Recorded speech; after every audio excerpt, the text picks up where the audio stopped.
감사하며 기도합니다. 아멘. 오늘 말씀 우리 레위기 5장 1절부터 우리 13절까지 말씀입니다. 레위기 5장 1절부터 13절까지 말씀.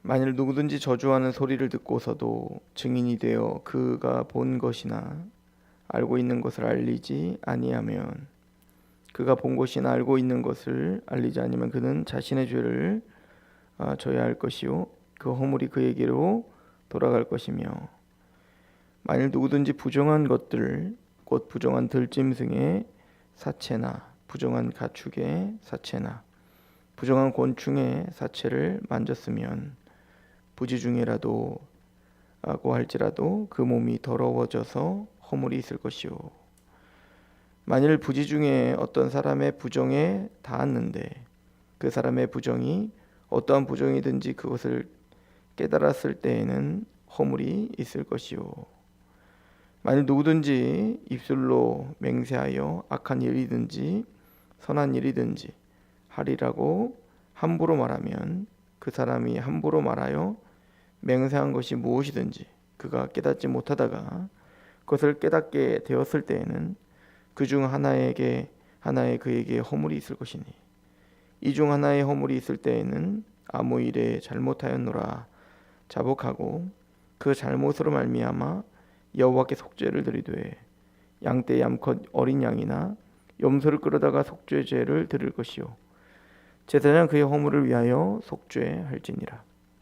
만일 그의 힘이 어린 양을 바치는데 미치지 못하면 그가 지은 죄를 속죄하기 위하여 산비둘기 2마리나 집비둘기 새끼 2마리를 여호와께로 가져가되 하나는 속죄 제물을 삼고 하나는 번제물을 삼아 제사장에게로 가져갈 것이요 제사장은 그 속죄 제물을 먼저 드리되 그 머리를 목에서 비틀어 끊고 몸은 아주 쪼개지 말며 그 속죄 제물의 피를 제단 곁에 두고 그 남은 피는 제단 밑에 흘릴지니 이는 속죄제요.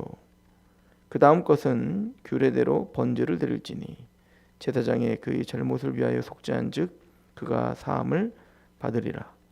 만일 그의 손이 산비둘기 2마리나 집비둘기 2마리에도 미치지 못하면 그의 범죄로 말미암아 고운 가루 10분의 1 에바를 예물로 가져다가 속죄 제물로 드리되 이는 속죄제인즉 그 위에 기름을 붓지 말며 유향을 놓지 말고 그것을 제사장에게로 가져갈 것이요 제사장은 그것을 기념물로 한 움큼을 가져다가 제단 위 여호와의 화제물 위에서 불사를 지니 이는 속죄제라.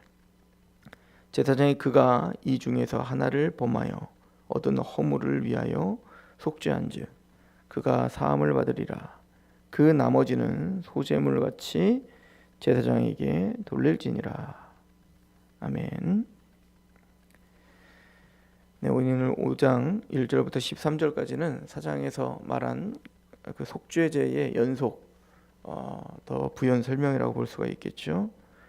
특별히 오늘 5장 1절부터는 세 가지 죄, 특별히 이제 세 가지의 속죄제를 드려야 되는 구체적인 사항들을 세 가지를 나열을 합니다. 첫 번째는 1절에 만일 누구든지 저주하는 소리를 듣고서도 증인이 되어 그가 본 것이나 알고 있는 것을 알리지 아니하면 그는 자기 죄를 져야 할 것이요 그 허물이 그에게로 돌아갈 것이다. 그러니까 뭔가를 알려야 되는데 빨리 알리지 않았을 때, 뭔가 누구든지 저주하는 소리를 들었어요. 뭔가 저주를 퍼부었고 근데 그것을 알려야 되는데 알리지 않았다. 그것도 죄가 된다는 거예요. 근데 그것을 알게 됐을 때는 이제 속죄제를 드려야 된다. 이게 첫 번째죠. 바르게 증인을 해야 되는데 증인의 사명을 감당하지 못했을 때 속죄제를 져야 됩니다. 두 번째는 부정한 것들을 만졌을 때, 부정한 짐승이나 만졌을 때 그 죄가 오염되는 겁니다. 그 부정이 오염됐을 때 속죄제를 드리는 겁니다. 2절에 만일 누구든지 부정한 것들 곧 부정한 들짐승의 사체나 부정한 가축의 사체나 부정한 곤충의 사체를 만졌으면 부지중이라도 할지라도 그 몸이 더러워져서 허물이 있을 것이다. 만일 부지 중에 어떤 사람이 부정에 닿았는데 그 사람의 부정이 어떤 부정인지 그것을 깨달았을 때 허물이 있다. 사체를 만지면 부정하거든요. 두 번째는 이제 사람과 사람 간에도 이제 부정한다라고 이제 그 율법에 제시된 것들이 있죠. 그때 이제 그 부정한 사람과 이렇게 접촉이 됐을 때 그 부정이 나한테 오염된다. 그래서 그 부정을 위해서 속죄를 드려야 된다. 이게 두 번째 사항입니다. 그리고 세 번째는 이제 맹세에 대한 이야기인데요. 4절에 만일 누구든지 입술로 맹세하여 악한 일이든지 선한 일이든지 하라고 함부로 말하면 그 사람이 함부로 말하여 맹세한 것이 무엇이든지 그가 깨닫지 못하다가 그것을 깨닫게 되었을 때 그 중 하나에게 허물이 있다. 속죄제를 드려야 된다. 자, 세 가지요. 증거를 마땅히 해야 되는데 증거를 하지 않았어. 두 번째는 부정한 것과 접촉을 했는데 내가 부정한 건지 몰랐다가 깨닫게 되면은 속죄해야 돼요. 세 번째, 맹세를 함부로 하면 속죄해야 돼요. 이 세 가지죠. 근데 이 세 가지가 왜 구체적으로 왜 들어갔을까? 사실은 이거 말고도 속죄해야 될 일이 무궁무진하거든요. 특별히 이제 4장까지는 속죄제를 드려야 되는 거에 대해서 이렇게 구체적으로 나오지 않아요. 왜냐면 이렇게 구체적으로 나올 수가 없어요. 하나님 앞에 죄를 범했다는 것을 부지중히 죄를 범했다는 것, 실수했다는 것을 깨달으면 다 속죄해야 되는 거기 때문에 그래서 한마디로 결정을 하나님의 규례를 어겼을 때 이렇게 말한다고요. 하나님의 율례를 어겼을 때 속죄를 드려야 되는 겁니다. 그런데 유독 5장의 부록처럼 이 세 가지 죄를 언급하고 있는 것은 사실은 이 세 가지 죄는 이렇게 언급하지 않으면 죄인지를 모르는 죄들일 수 있어요. 그죠? 말을 안 한 것뿐이잖아요. 그렇지 않습니까? 뭔가 누구를 저주했어요. 근데 그 저주 지금 어떻게 보면은 쉽게 말해서 이 사람에 대해서 험담을 한다든지 아니면 뭐 이게 뭐 정확하게 우리가 뭐라고 말할 수는 없지만 아니면 뭐 선전포고를 한다든지 그럴 때의 그 위급함 이런 것들을 사실은 이제 증거해 주라는 얘기거든요. 사실은 싸움에 말려들기 싫을 수 있잖아요. 그래서 얘기를 안 해줬다. 우리가 이제 길거리를 가고 있는데 뭔가 위급한 상황 속에 있을 때 그것을 말해주지 않았다. 사실 현대에도 이런 일들이 무궁무진하거든요. 이것은 죄라는 개념이 없을 수 있어요. 우리 마음속에서. 내가 뭔가 의도적으로 뭔가 막 율례를 막 어기고 이런 것이 아니기 때문에. 자, 두 번째도 이게 부정한 사체를 닿았을 때 또 이 사람이 부정하다 아니다라고 하는 것을 난 모를 수 있잖아요.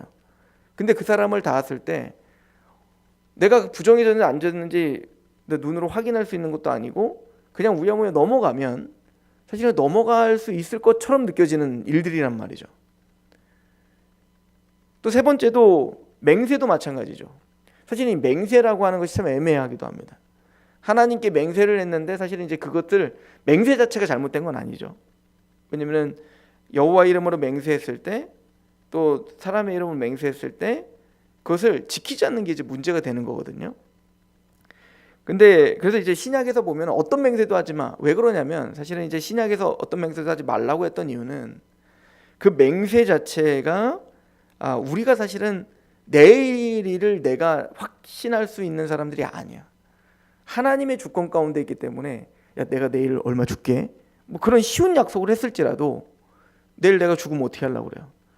그러니까 기본적으로 이 맹세를 한다는 것은 하나님 앞에 이제 이 모든 날들과 이 모든 일들이 내 생각과 내 계획대로 된다는 전제하에 하는 거거든요.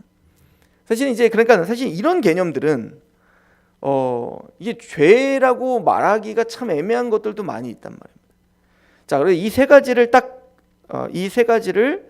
딱 떼어 가지고 이야기하고 있는 건 뭐냐면 말 그대로 우리가 부지중에 이게 죄인지 아닌지 인식하지 못하는 그것을 명확하게 인식해 줌으로 하나님은 특별히 이제 부정한 것과 이제 접촉하는 것도 하나님 이제 로마서에 보면은 너희는 악한 것의 모양도 죄의 모양도 사실은 따르지 말라고 이야기해요. 피하라고 이야기하잖아요. 그러니까 우리가 죄인지 아닌지 모르고 있는 그런 상황 속에서도 그게 죄라는 걸 깨달아졌을 때, 그죠? 그러니까 죄의 심각성에 그냥 말 안 한 것뿐이잖아요. 내가 맹세한 거잖아. 그리고 부정한 것을 그냥 접촉했는데 내가 몰랐었던 거잖아요. 그냥 우야무야 넘어갈 수도 있어요. 그리고 이게 실질적인 걸로 생각해 보자고요. 내가 이걸 죄인 거라는 걸 인정하게 되면 대가지불이 따라요. 그냥 모르면 사람들이 모르고 그냥 지나가면 나도 그냥 우야무야 지나갈 수 있는 거 아니겠어요? 내가 만약에 그 죄인 걸 인정해 버리면 어떻게 되냐면 실질적으로는 양이나 염소를 드려야 된다니까. 우리 그냥 일반 시민들은 양이나 염소를 드려야 돼요. 그러니까 엄청난 데까지 부리죠. 여러분들 양과 염소를 그 평범한 평민들이 드리는 게 그렇게 쉬운 일은 아닐 거 아니에요. 오늘 우리처럼 뭐 10,000원 내고 20,000원 내고 정도가 아니라 사실은 자기가 키워오던 양을 드리는 건데 사실은 엄청난 대가지불이 따르는 거거든요. 사실은 그 대가지불을 감내하라는 겁니다. 그것을 통해서 뭐 하는 거죠? 죄의 심각성과 그 무게감을 깨달으라는 거거든요. 근데 사실은 이 세 가지는 사실은 그냥 지나가도 모르면 그냥 지나가도 되는 것들이란 말이에요. 그런데 그것이 깨달아졌을 때는, 그게 알게 됐을 때에는 그걸 심각하게 깨닫고 어떻게 돼요? 그것을 제물을 바쳐야 되는 겁니다. 속죄제를 드려야 되는 거죠. 그래서 이 속죄에는 두 가지 원리가 있어요. 그것을 두 가지, 첫 번째는 깨닫는 거예요. 두 번째는 철저한 회개예요. 그래서 3절에 보면 만일 부지 중에 어떠한 사람이 부정에 닿았는데 그 사람이 부정이 어떠한 부정이든지 그것을 깨달았을 때에는, 그렇죠? 깨달았을 때에는 이 말이 계속되죠. 3절도 보면 그것을 깨달았을 때에는, 첫 번째는 그것이 죄인 것을 깨달아야 돼요. 이게 하나님 백성 됨에 합당한 태도이죠. 그러니까 세상 사람들은 그걸 죄라고 하지 않아요. 그러나 우리는 하나님의 말씀 앞에서 그게 죄인 걸 깨달아야 돼요. 또한 그 깨달았을 때에 이걸 우야무야 넘어가려고 하는 이유는 뭐냐면 그래도 괜찮겠지라고 생각하는 안이한 심정이죠. 그런데 두 번째는, 우리가 깨달았다면 두 번째 해야 될 게 뭐냐면 5절에 이 중 하나의 허물이 있을 때는 아무 일에 잘못하였노라 자복하는 게 중요해요. 이게 얼마나 큰 죄인지를 하나님 앞에 자복해야 되는 겁니다. 맞아요. 세상 사람들, 이방인들이 그걸 보면 참 웃긴 일이죠. 뭘 그런 걸 갖고 염소를 드리고 양을 드리고 너 참 돈도 많다 이럴 거 아니겠어요? 근데 하나님의 백성들은 그런 태도로 하는 게 나오면 안 되는 거죠. 사람들은 죄라고 여기지 않는 그런 것들일지라도 그게 죄인 것이 깨달아지는 겁니다. 첫 번째, 죄인 걸 인정하는 겁니다. 예를 들어 거짓말하는 거. 사람들은 거짓말하면 살아요. 사람들이 들키지만 않으면 되는 거예요. 사람들은 예의라고 하는 게 있잖아요. 예의를 지키며 살아요. 예의는 누구 앞에서 하는 거냐면 사람들 앞에서 하는 겁니다. 예의 차리는 거는 사람들 앞에서 하는 거라고요. 괜찮습니다. 이거 아닙니다. 다 사람들 앞에 내가 뭔가 예의 있는 사람으로 보이기 위해서 하는 거예요. 다 사람을 의식하면서 하는 겁니다. 근데 우리는 사람을 의식하면서 하는 예의를 지키는 사람들이 아니라 거룩하게 하나님 앞에 사는 사람들이에요. 그렇기 때문에 당연히 사람들은 아무것도 아니라고 넘어가도 되는 거라고 생각하는 거지만 우리는 그게 심각한 죄라는 걸 깨닫는 사람들인 겁니다. 그리고 그것을 옳다 하지 않고 그 죄가 깨달아졌다면 우리는 자복할 수 있는 심령이 있는 거예요. 하나님이 다윗에게 원했던 게 뭐죠? 바로 이 두 가지였던 겁니다. 죄인 걸 깨닫고 자복하는 심령을 원했던 거죠. 우리 어제도 그 얘기했던 거 아니겠어요? 다윗의 위대함이 어디 있습니까? 너는 죽을 때까지 간음을 저지르지 마. 너는 죽을 때까지 살인하지 마. 맞죠? 그것이 우리를 향하신 거룩한 뜻입니다.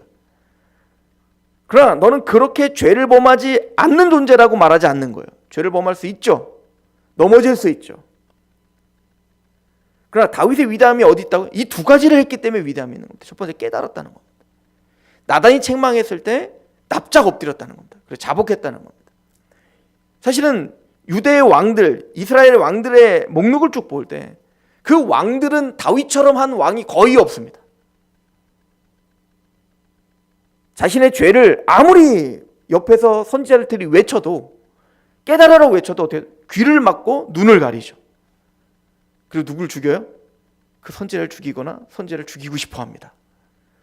그 죄가 귀를 막고 있는 거예요. 그 왜곡된 감정이 눈을 막고 있는 거죠. 이게 우리의 심정이에요. 그런데 우리는 듣고 보는 사람들입니다. 하나님의 말씀을 그대로 듣고 내 감정과 내 생각과 상관없이 하나님의 말씀이 불편하지만 들으려고 하는 사람들이에요. 그걸 깨닫는 사람들입니다. 이게 성도인 겁니다. 그리고 두 번째, 핑계대지 않고 그 앞에 납작 엎드려 날마다 애통하는 사람들. 이게 구원받은 심정의 사람들이죠. 그리고 오늘 이 두 번째 단락은 재물에 대한 이야기입니다. 물론 이제 앞에서 재물에 대한 이야기를 했잖아요. 그죠? 제사장과 회중의 죄는 소로, 그리고 족장이나 평민들은 양이나 염소로. 그런데 그것을 더 부연 설명하죠. 7절에 보면 만일 그의 힘이 어린 양을 바치는데 미치지 못하면 산비둘기나 집비둘기. 사실 산비둘기는 뭐 산에 가서 잡아오고 집비둘기는 집에 와서 잡아오고 이거 아니고, 이거 사실은 그 원래 원어는 그냥 다른 종류의 비둘기예요.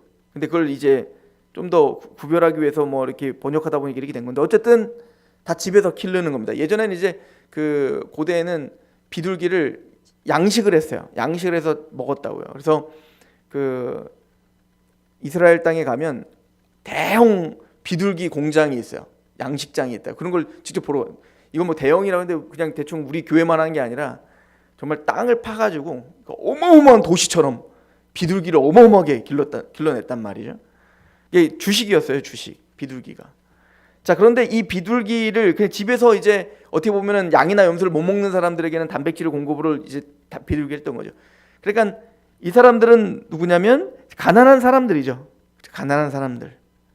양이나 염소를 드릴 수 없는 그 가난한 사람들은 비둘기. 근데 이 비둘기를 드릴 때에 우리가 앞서서 이미 설명을 했습니다. 번제에서 얘기했는데, 비둘기나 이 비둘기를 드릴 때에는 사체를 다 원래는 다 조각내야 되잖아요. 번제할 때 모든 걸 다 조각내 가지고 하나님께 드려야 되거든요. 다 잘 타게, 확 타게. 근데 이 비둘기를 드릴 때는 완전 조각내면 안 돼요. 그냥 찢어놔야 돼요. 그 이유는 뭘까요? 너덜너덜하다가 그게 떨어지거나 너무 작으니까 소홀히 대할 수가 있단 말입니다. 그러니까 작은 재물을 드릴지라도 나는 뭐 이 정도밖에 드리지 않는데, 아니요, 그걸 정성스럽게 드려야 되는 겁니다. 그리고 이 비둘기를 드릴 때는 원래 보통 그 사람이 그 재물을 잡는 건 그 죄인이 잡는 건데, 비둘기를 드릴 때는 죄인이 잡을 수 없어요. 제사장이 잡는다고 이미 우리가 말했죠. 왜냐하면 작은 것이기 때문에 그걸 너무 소홀히 다룰 수 있단 말입니다. 막 덜렁덜렁 들고 다닐 수. 그리고 제사장이 맡겨요. 전문가에게 맡겨서 그 비록 비둘기밖에 드리지 못했지만 정성과 하나님에 대한 그 죄에 대한 심각한 태도는 동일해야 되는 겁니다. 그죠? 자, 그리고 세 번째는 누구냐면 극빈자들이죠. 비둘기도 드리지 못할 사람들이 있어요. 극빈자들. 우리가 이미 앞에서 설명했지만 극빈자들은 11절에 보니까 가루, 고운 가루 10분의 1 에바. 이거는 10분의 1 에바면 정말 요만큼 한 줌도 안 되는 거거든요. 요거 드리라는 거예요. 자, 이것도 못 드린다는 것은 마음이 없는 거죠. 두 가지인 거예요. 이 재물의 차별성은 첫 번째는 뭐냐면 은혜이죠. 속죄에 있어서 재물이 없다고 하여, 그러니까 돈이 없다고 하여 속죄를 못하면 안 되는 겁니다. 하나님의 은혜는 가진 자나 갖지 않은 자나 동일하게 모든 자에게 사실은 돌아가는 거예요. 예수님의 십자가의 은혜가 우리 모두에게 은혜로 주어지는 것처럼 말이죠. 이걸 상징적으로 보여주죠. 두 번째는 뭐냐면, 그러나 분명히 뭐는 있어야 돼요? 재물은 있어야 되는 겁니다. 속죄는 반드시 뭐가 있어야 된다? 재물 없이 그냥저냥 넘어가는 죄는 없는 거예요.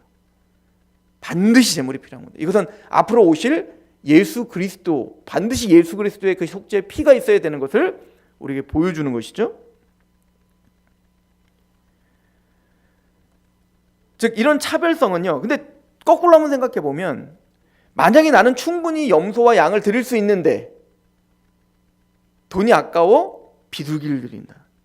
분명히 나는 충분한 비둘기가 있는데 한 에바만 드려도 되잖아. 밀가루. 그 밀가루를 드린다. 하나님 그의 제사를 받겠냐고요. 그 제사가 가인의 제사였던 겁니다. 가인은 충분히 하나님 앞에 양이나 염소를 드릴 수 있었던 사람이었을 겁니다. 그죠? 하나님 또 설사 그것이 물론 이제 소제라고 해서 이 곡식으로 드리는 제사가 있거든요. 설사 곡식으로 드리는 것이 합당하더라도 그는 그의 마음을 드린 게 아니었던 거예요.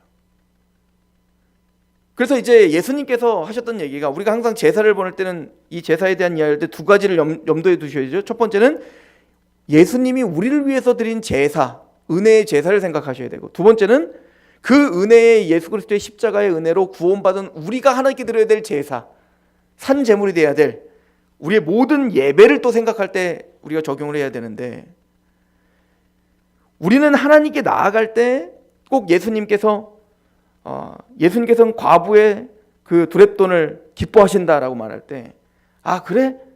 나는 부유한데 그럼 두렙돈만 드려야지? 이게 맞겠냐고요. 하나님 그걸 받으시는 예배겠냐고요.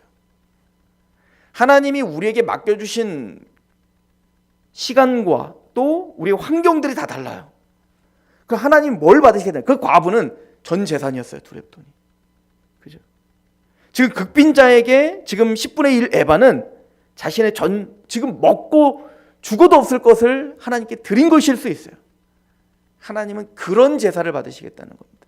마음을 받으시겠다는 거죠. 그래서 아벨과 가인의 제사의 다름은 제물보다도 아벨과 그의 제물은 받지 아니하시고 아벨과 그의 제물은 받으시고 가인과 그의 제물은 받지 않으셨다. 이렇게 기록하고 있죠. 창세기는. 즉 하나님은 아벨을 받으셨고 가인을 받지 않은 겁니다. 하나님은 각자 처한 상황이 달라요. 그때 우리가 최선을 다했냐를 보시겠다는 겁니다. 하나님께 우리에게 이렇게 하는 것이 최선인가? 하나님께 과연 최선으로 하나님께 오늘 드렸는가? 그 마음을 보시겠다는 것이죠. 세 가지를 깨닫습니다. 첫 번째, 우리는 죄를 깨닫는 사람들입니다. 두 번째, 죄를 깨달았다면 자복하는 사람들입니다. 그 세 번째, 최선을 다지고 하나님께 나아가 하나님께 산제물로 우리의 삶을 내어드리는 사람들입니다. 오늘도 그렇게 하나님께 나아가는 산제물들이 되시길 축원합니다. 기도하겠습니다. 하나님 너무나 감사합니다. 오늘 하나님의 은혜 가운데 하루를 또 시작합니다. 세상 사람들은 죄라고 말하지 않지만 하나님의 말씀 앞에 우리가 거룩하게 구별되어 서 있고, 세상의 문화가 우리를 다스리지 않고 하나님의 말씀과 하나님의 그 거룩함이 오늘도 우리를 주장하는 하루가 되게 하옵소서. 우리의 부정함과 우리의 죄됨을 오늘도 깨닫고 또 자복하며 주 하나님께 감사해 그 구원하신 그 죄를 사해 주신 그 은혜에 또 더욱 감사하는 하루가 되게 하옵소서. 우리에게 유일하신 산제물 되신 예수 그리스도의 은혜 안에 거하며 우리의 몸을 거룩한 산제물로 최선을 다하여 드리는 그런 예배자가 되게 하옵소서. 예수님의 이름으로 감사하며 기도합니다. 아멘.